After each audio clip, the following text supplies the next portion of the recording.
Najotova.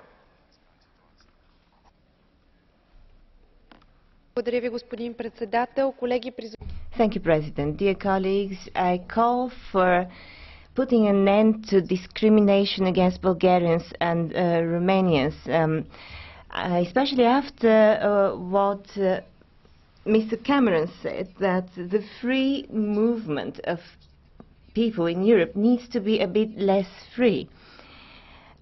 This only creates negative stereotypes against Bulgarians and Romanians in the UK, and it's practically a way of ruling through fear. Free movement is a fundamental right.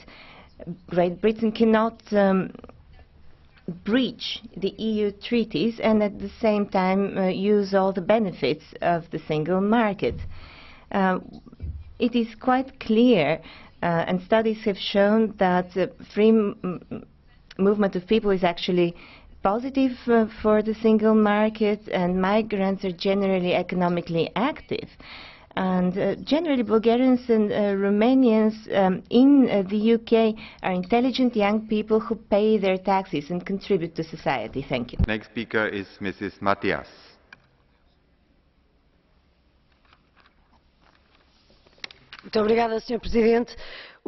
Thank you, President. The Portuguese government has decided to dismantle the national shipyards in Viana do Castelo. In other words, one of the few